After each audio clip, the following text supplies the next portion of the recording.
Romanos capítulo 13. Y yo les digo que Pablo nos va a hablar de algo que es un poco difícil de asumir para unos, ¿cierto? Cuando vemos tanta injusticia, ¿no? Y vemos tanta maldad y opresión, es difícil asumirlo, pero Pablo nos está diciendo qué debemos hacer. Bien, no es un secreto para nadie, ¿sí? Para ninguno de nosotros, ni nos vamos a asombrar, ni nos vamos a rasgar las vestiduras, porque nosotros entendemos que en nuestra sociedad el ser humano, ¿sí?, se encuentra en una decadencia moral absoluta, tremenda. Nuestra sociedad va cada día de mal en peor. La maldad va creciendo, la corrupción pues va inundando todo. El corazón del hombre cada vez aflora de él más y más el mal, la corrupción. Y las amarras, ¿no?, las cuerdas o las rejas que contenían esa maldad en el corazón del hombre, que era la moral, ¿no?, cada día más se va quitando, se va levantando. Entonces ya la moralidad casi está perdiendo su poder sobre el corazón del hombre, y por eso vemos que el corazón del hombre va expresando cada vez más maldades más horribles, cada vez más degenero, más degradación, más degradación. Por eso los aquí que tienen ya bastantes años ven con terror cómo se comporta esta sociedad, porque en esos días pasados al menos era más tranquilo, ¿no? Todo. No se veía la maldad o el descaro como se ve el día de hoy, porque la moral está perdiendo su terreno en el corazón de los hombres. Y cada vez más los hombres expresan más su maldad, más su pecado, y lo más tremendo es que los hombres ya no tienen en cuenta a Dios. Han sacado al Señor de sus vidas, de sus corazones y de todos los ámbitos. Y mis hermanos, no tienen nada que ver con el Evangelio. Se han levantado en oposición al Evangelio y odian a Cristo, mis hermanos. Eso es una realidad, ¿sí? Y entonces todo ese mal que los hombres están expresando, pues ese mal empieza a permear, ¿sí?, o empieza a contaminar todos los estados de la vida. Todos los estamentos de la sociedad empiezan a corromperse por el mal de los hombres.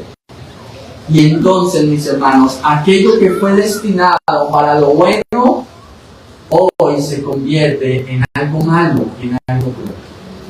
Los estados, ¿sí?, los gobiernos civiles instituidos por Dios, fueron instituidos, ustedes prestaron atención a la lectura del Nuevo Testamento de Luis Alberto, como una forma de reprimir el mal, de castigar el mal, pero que el bueno, que el bien sea premiado, ¿no? Pero mis hermanos, el mal ha crecido tanto que estos gobiernos que han sido instituidos por Dios se han corrompido también. Y no han cumplido la función de reprimir el mal. Al contrario, como que lo fomentan, ¿no? Como que fomentan el mal a estos gobiernos civiles que deberían estar aquí para reprimir el mal, como que lo están fomentando, ¿no? Y están siguiendo agendas globales de maldad y de crueldad. Y no solamente en los gobiernos civiles, sino que también en el gobierno de la familia, el pecado ha permeado y ha contaminado tanto que se ha perdido la autoridad dentro del hogar. Ya los padres no tienen la autoridad que tenían antes sobre los hijos. Los hijos han perdido un respeto profundo por los padres, por la autoridad. Y mis hermanos, no solamente en el hogar, sino también aún en la iglesia, Hay cristianos que se rebelan contra la autoridad de la iglesia, mis hermanos. No quieren la disciplina. Cometen un pecado, pero no quieren ser reprendidos, no quieren ser ayudados, no quieren ser restaurados. Se rehusan a la autoridad, mis hermanos.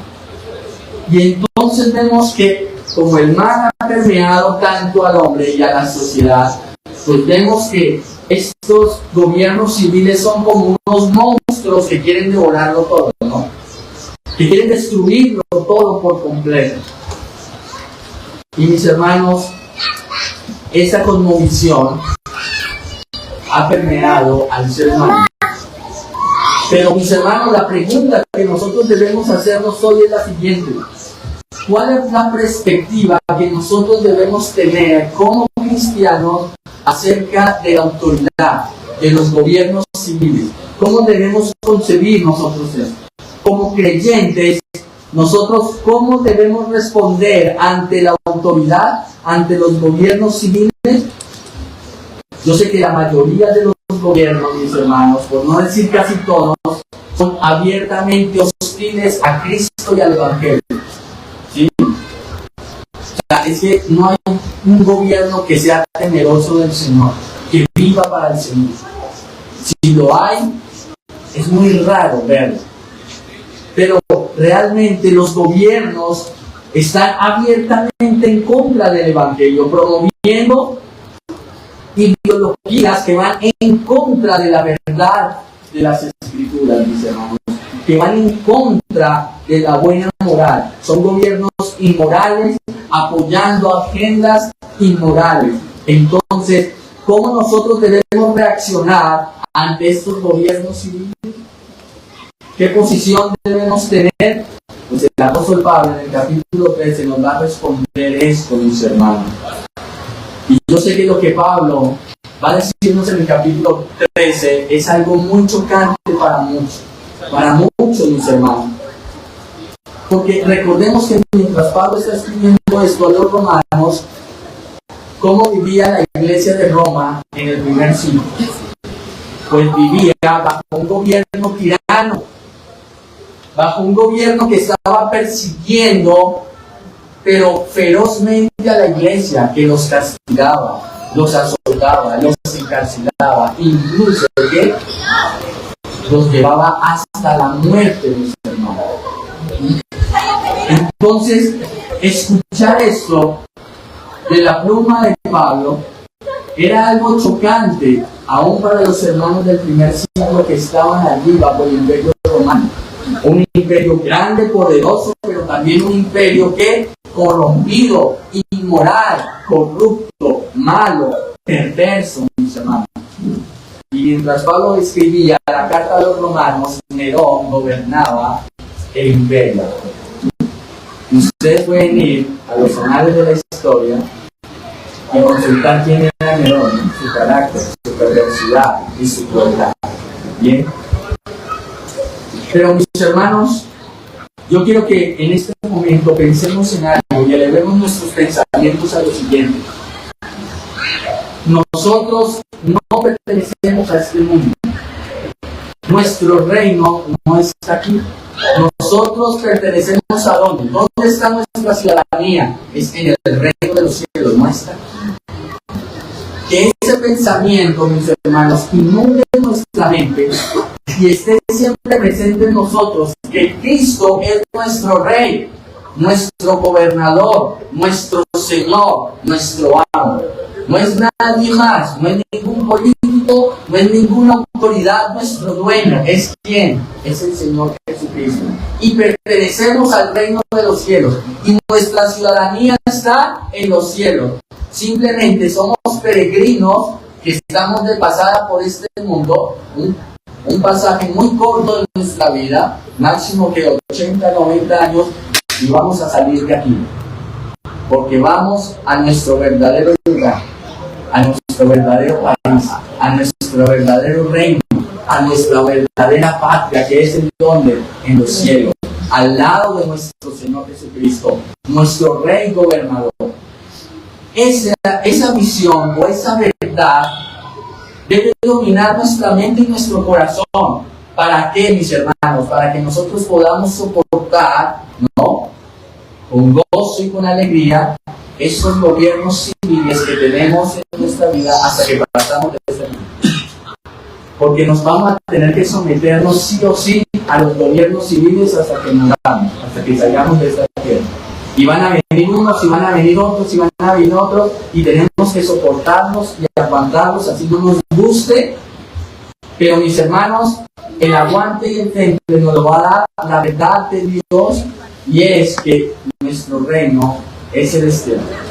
Nuestro Rey está en los cielos, es nuestro Señor Jesucristo. Bien, entonces vamos a ir al versículo 1 del capítulo 13 de Romanos.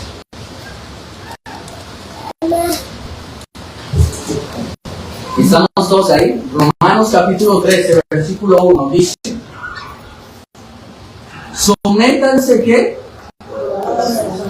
Toda persona a las autoridades superiores. ¿Por qué? Porque no hay autoridad sino de parte de Dios, y de las que hay por Dios han sido, ¿qué?, establecidas. Qué pregunta, ¿no? ¿Cómo debemos someternos a los gobiernos civiles cuando abiertamente se oponen al cristianismo, a la fe? Es difícil, ¿no?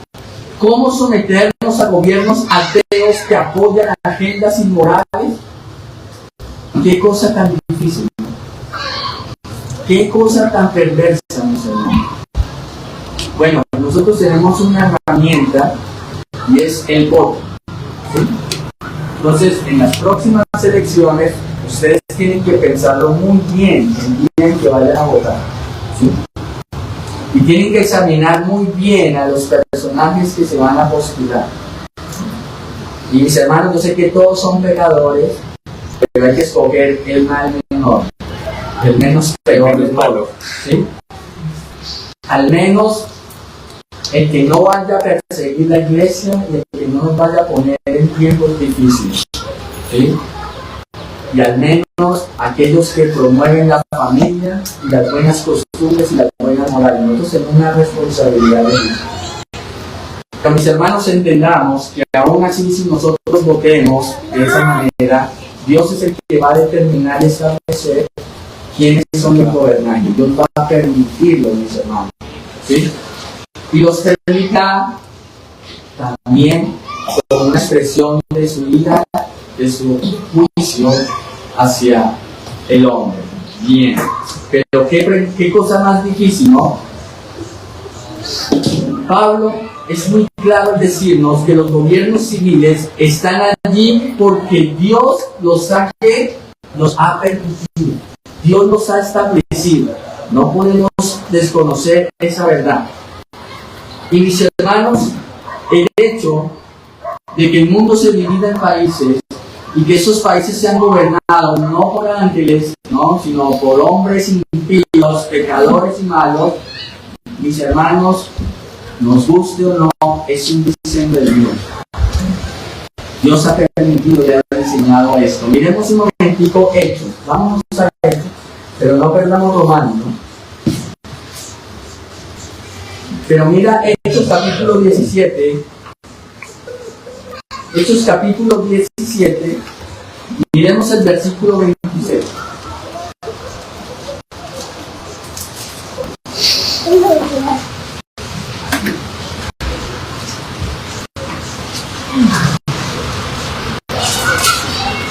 Ya estamos ahí. Hechos 17, versículo 26. Dice así las Escrituras: y de una sangre que ha hecho todo el linaje de los hombres. ¿De quién? De Adán, ¿no? Todos venimos de allí, un solo linaje, para que habitéis sobre la faz de la tierra, y les ha prefijado el orden de los tiempos y los límites de su habitación. ¿Quién ha establecido todo? El Señor, mis hermanos. Dios lo ha establecido todo. Dios es soberano. Y Dios ha establecido aún el gobierno civil para llevar a cabo, ¿qué? Su propósito, mis hermanos. Los gobernantes que están hoy no son un capricho de los hombres. Dios los ha permitido que estén allí porque Él está llevando a cabo su propósito, mis hermanos. Ha establecido no solo gobiernos que han regido con valores cristianos, sino que ha establecido también gobiernos perversos que van en contra de los valores del Evangelio. Aún lo ha permitido el Señor. Y los ha dejado allí, mis hermanos. ¿Con qué propósito? Para mostrar su gloria. ¿Ustedes creen que fue gratis que se levantara Faraón? ¿O que se levantara Nabucodonosor? ¿O que se levantara Darío? ¿O los emperadores romanos, los césares? ¿O que estuviera aquí Maduro? ¿O cualquier otro líder? No, mis hermanos, no es gratis.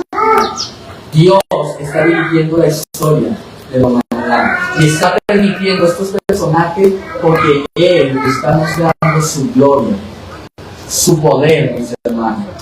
Miremos esto un momentico en Éxodo, capítulo 9. Vamos a Éxodo, mis hermanos, para que podamos ver esta verdad de que es Dios el que ha establecido todo y ha permitido que los gobernantes que han gobernado estén. Es Dios. ¿Para qué? Para Él mostrar su gloria, su poder. Éxodo capítulo 9. Miremos los versículos 15 y 16. Éxodo 9.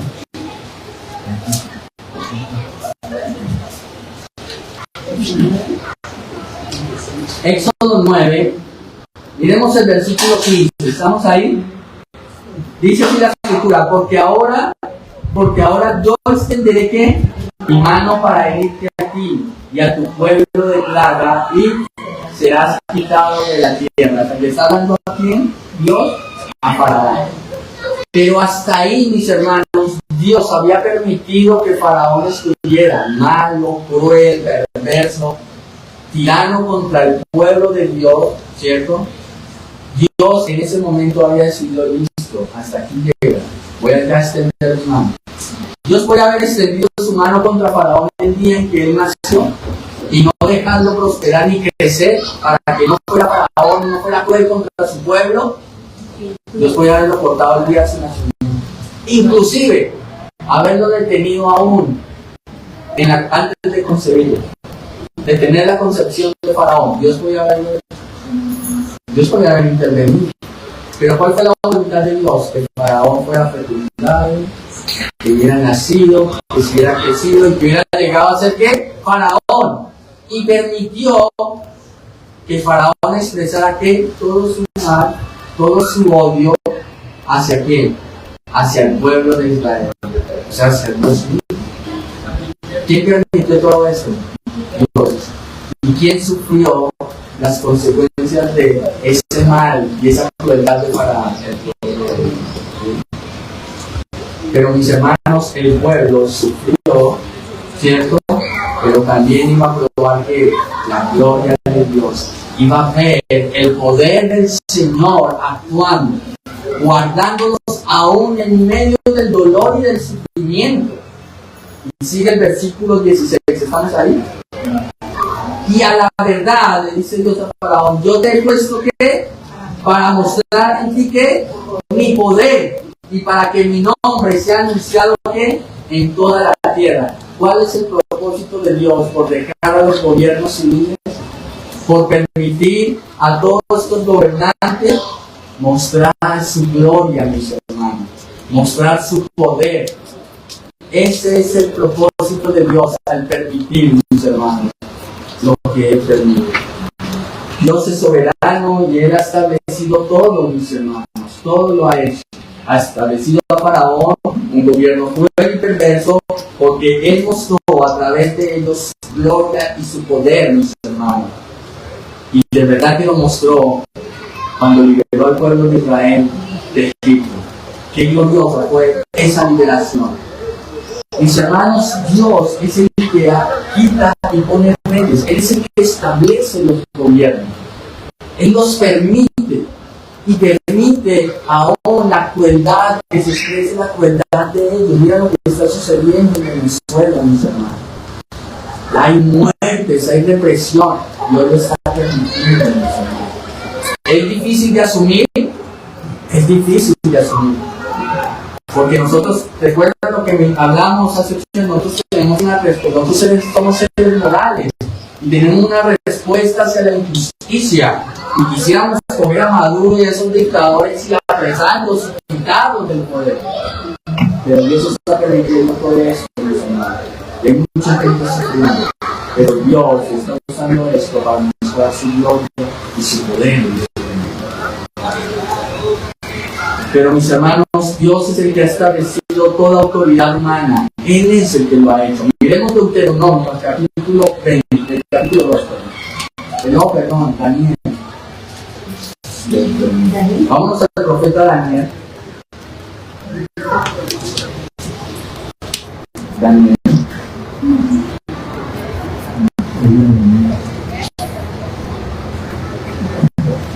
De Isaías, Jeremías, Ezequiel. Mira la verdad que Dios nos dice a través de Daniel. Daniel capítulo 2. Miremos los versículos 20 y 22. ¿Estamos ahí? 22. Daniel capítulo 2. Versículos 20 al 22. Daniel está interpretándole aquí un sueño a quién? Al rey Nabucodonosor. ¿Cierto?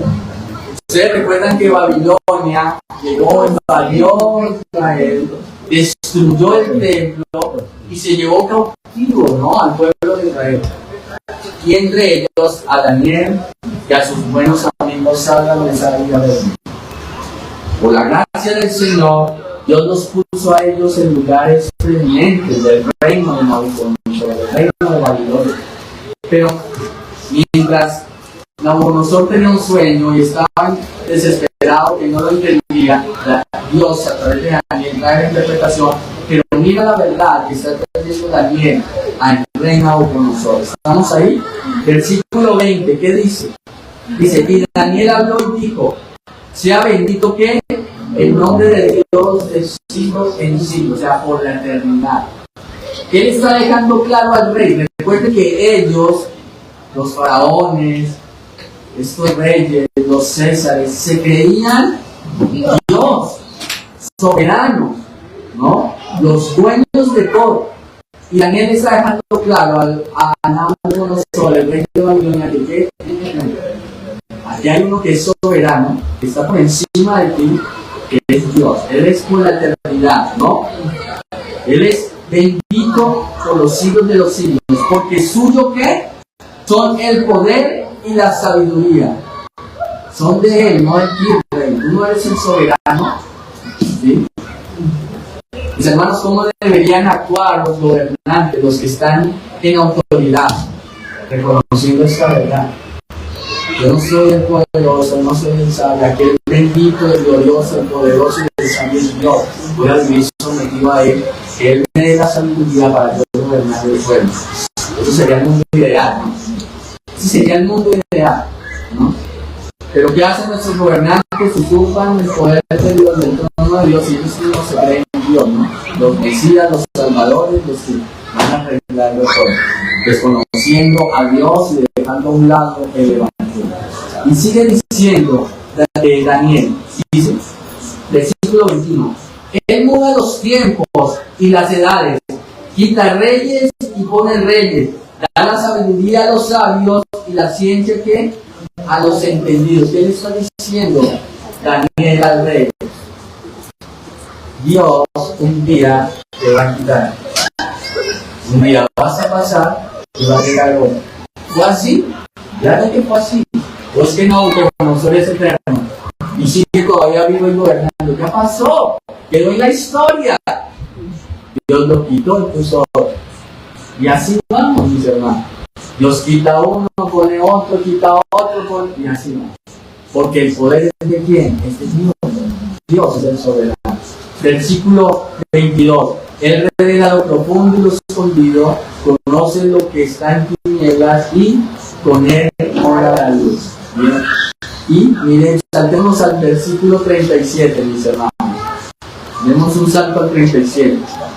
Y mira lo que le dice. ¿Estamos ahí? Versículo 37. Dice: tú, oh rey, está hablando a Nabucodonosor, ¿no? Tú, oh rey, eres rey de reyes. ¿Por qué? ¿Por tu fuerza? ¿Por tu poder? ¿Porque tú eres el soberano? ¿Porque tú eres el poderoso? No. Tú eres rey de reyes. ¿Por qué? Porque el Dios del cielo te ha dado reino, poder, fuerza y majestad. ¿De dónde viene esa autoridad? Es de Dios, hermanos. Entonces, aunque a nosotros no nos guste los gobernantes que tenemos, mis hermanos, la verdad es que viene de Dios. Dios los ha puesto. Y los ha puesto para castigo del pueblo, o los ha puesto para bendición del pueblo. Para castigo o para bendición. Pero la verdad es que Dios los ha puesto allí, mis hermanos. Entonces, los gobernantes de este mundo piensan que están allí por sus propias fuerzas, capacidades, inteligencia. Pero lo que ellos deben entender es que están allí porque Dios les permitió estar allí. ¿Bien? Entonces, volviendo a Romanos, ¿qué nos dice Pablo, mis hermanos? Que nosotros debemos someternos a las autoridades. ¿Bien? Debemos someternos a las autoridades. Que nos van a meter más impuestos, nos gusta, batallamos, chillamos un poquito, pero ¿qué debemos hacer? Nada. Perdimos, apagar. Que nos van a subir la gasolina, el diésel ya subió, quieren llevar el diésel a precios internacionales. Eso afecta a la economía, pero ¿qué podemos hacer? Perdimos. Si la suben, la suben. Someternos en los asuntos de la vida. ¿Sí? Que toque de queda, que ya no vamos a poder salir después de las 10. Como nos encerraron en la pandemia, nos tocó. ¿Sí? Mis hermanos, nosotros debemos entender que la razón por la que debemos someternos a las autoridades es la siguiente, y es no por simpatía a nuestros gobernantes o a los que estén en autoridad. Debemos someternos, ¿por qué? Porque Dios nos ha establecido. Esa es la razón poderosa por la cual nosotros debemos someternos a la autoridad. ¿Sí? ¿Por qué? Porque Dios la estableció. Esa es la única razón. No es por simpatía, no es por emociones, es porque Dios lo estableció. ¿Sí? Si nosotros nos rebelamos contra la autoridad, ¿no? Y tomamos y empuñamos las armas y queremos derrocar, ¿no?, al Estado, a nuestros gobernantes, mis hermanos, en última instancia estamos rebelándonos contra quién. Es contra Dios, no es contra ellos, es contra Dios, porque ¿quién los puso ahí? Aún por malos y perversos que sean, Dios los puso ahí. ¿Bien? Miremos el versículo 2. De modo que quien se opone a la autoridad, ¿qué? A lo establecido por Dios, ¿qué? Oiga, resiste. ¿Y qué pasa? Y los que resisten, ¿cuál es la consecuencia?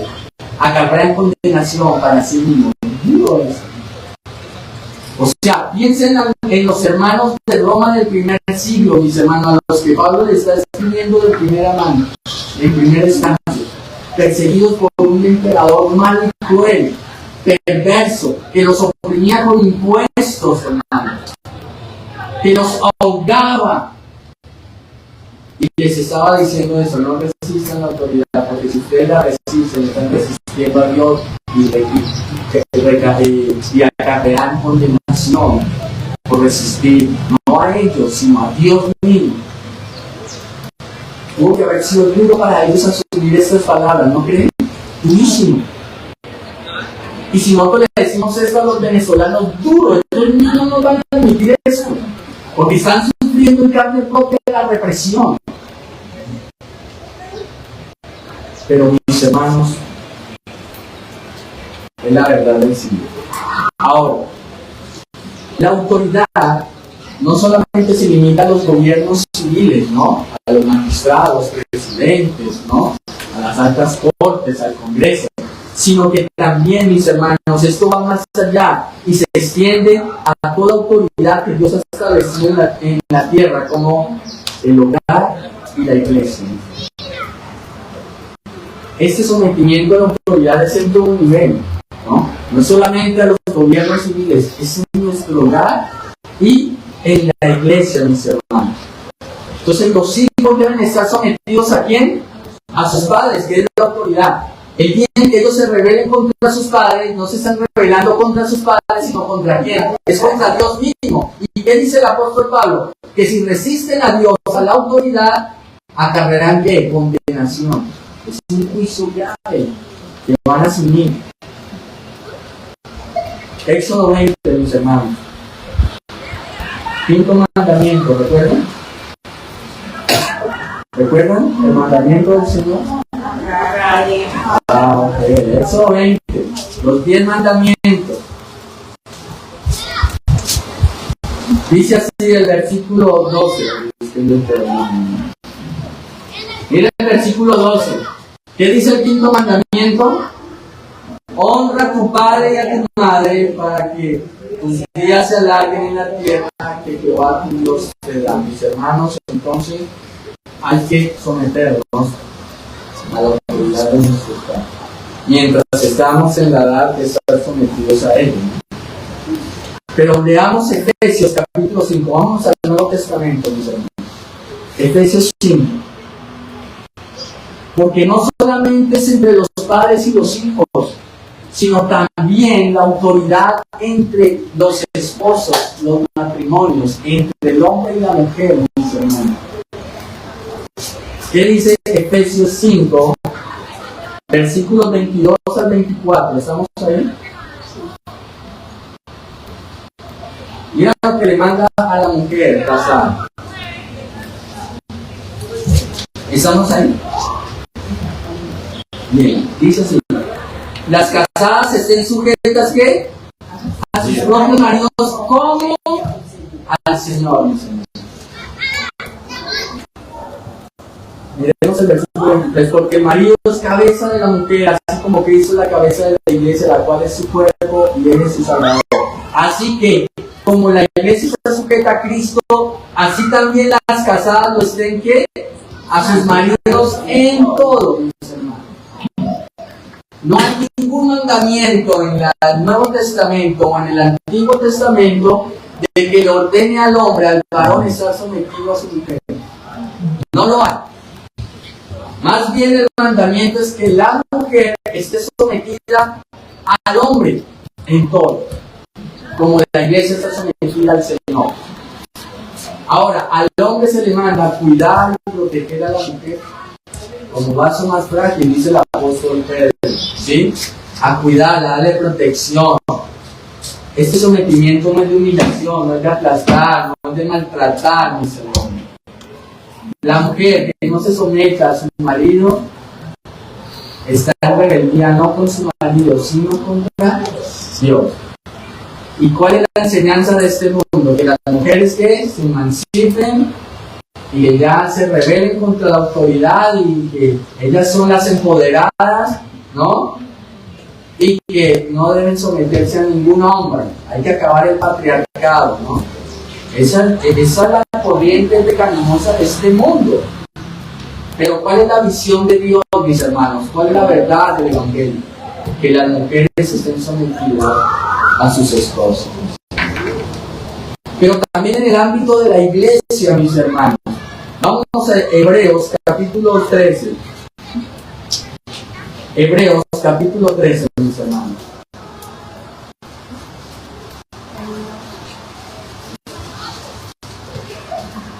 Hebreos capítulo 13, versículo 17.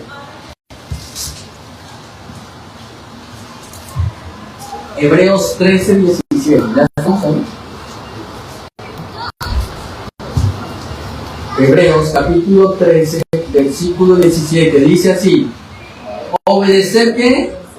a vuestros pastores y qué, y sujetaos a ellos, porque ellos velan por vuestras almas, como quienes han de dar cuenta, para que lo hagan con alegría y no que quejando, pastor tan aburrido, ¿no? No, nada de eso, porque esto no es que provechoso. Entonces, en la iglesia también Dios ve oficiales, ancianos, pastores que gobiernan la iglesia, y la iglesia debe estar también ¿qué? Sometida a esa autoridad. Si se rebelan contra esa autoridad, se están rebelando ¿contra quién? Es contra Dios mismo. Ahora, yo sé que hay muchos padres que abusan de la autoridad. Eso es claro. Hay muchos esposos que abusan de su autoridad, y humillan, y aplastan, y maltratan a sus esposas. Eso es verdad. Hay muchos pastores, y deberíamos llamarlos pastores, si es que si son pastores, que abusan de su autoridad y maltratan a las ovejas y las exprimen. Escuchaba unos casos terribles esta semana de pastores como le han abusado de las mujeres de su congregación, horribles. Le sacan el dinero, abusan de eso. Pero mis hermanos, nosotros debemos entender que pese al pecado que ha contaminado al hombre, el fondo de la enseñanza es que toda autoridad ha sido designada ¿por quién? Por Dios. Y mis hermanos, toda autoridad un día va a rendir cuenta delante de Dios por lo que ha hecho. Que la justicia divina se encargará de pagar y de retribuir el mal que han cometido. Descansemos en esa verdad. Dejemos lugar a la ira de Dios. Que Dios vengue el mal que han hecho los que han estado en autoridad, mis hermanos. Que Dios obre, mis hermanos. Y entonces, mis hermanos, hasta este momento uno diría, pastor, pero cuánta tiranía, cuánto abuso, ¿cierto? Vamos a permitir todos esos atropellos, todas esas injusticias de todas estas autoridades. Mis hermanos, yo sé que hay mucha injusticia, pero el Señor se encargará de retribuir debidamente el pecado y va a pagar por eso. Miremos un momentico Hechos, capítulo 23. Mira lo que sucede en Hechos 23.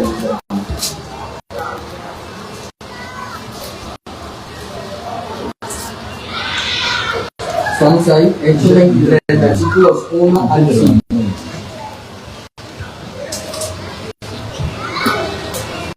Pablo ante el concilio. Y mira cómo arranca el versículo 1, capítulo 23 de Hechos. Entonces, ¿estamos ahí ya solo? Hechos capítulo 23, miremos el versículo 1, dice así: entonces Pablo, mirando fijamente al concilio, dijo: varones hermanos, yo con toda buena conciencia he vivido delante de Dios hasta el día de hoy. Y te sigue diciendo: el sumo sacerdote Anás ordenó entonces que a los que estaban junto a él que les golpearan y que lo castigaran. Aún Pablo, sin hacer nada indebido ni nada malo, que estaba recibiendo un castigo injusto, ¿cierto? Entonces Pablo le dijo: Dios te golpeará a ti, pared que blanqueada. Esto era esa pared de los sepulcros, ¿no? Como dijo el Señor, con esto muy bonitos, ya son lindos, pero ¿qué pasa dentro de esa pared? Una podredumbre horrible, una corrupción terrible, ¿sí? Y entonces Pablo está diciendo: Dios te golpeará a ti, pared blanqueada. ¿Estás tú sentado para juzgarme conforme a la ley y quebrantando la ley me mandas a golpear? Está diciendo: tú actúas injustamente, se está actuando injustamente. Me mandan a golpear ustedes que quebrantan la ley. Yo que he hecho las cosas bien, pero recibo castigo. ¿Y qué sucede? Versículo 4. Los que estaban presentes dijeron: al sumo sacerdote les dio injurias. ¿Y qué contestó Pablo? Versículo 5. Pablo dijo: no sabía, mi hermano, que era el sumo sacerdote, pues escrito está: no maldecirás a un príncipe de tu pueblo. Está citando el Antiguo Testamento. ¿Qué pasó aquí? A Pablo le estaban golpeando injustamente, ¿cierto? Él no había hecho nada indebido. Y Pablo dijo la verdad. ¿Cuál verdad dijo Pablo? Que Dios va a retribuir, hermano. ¿Sí? Dios los va a coger, sepulcros blanqueados, ¿no? Pared blanqueada. Dios va a hacerlo. Lo que pasa es que Pablo lo dijo de una manera como airada, fuerte, dura. Pero Pablo no sabía que la orden la que le estaba hablando era al sumo sacerdote. Y la ley que decía, mis hermanos, ¿cuál era la instrucción de la ley?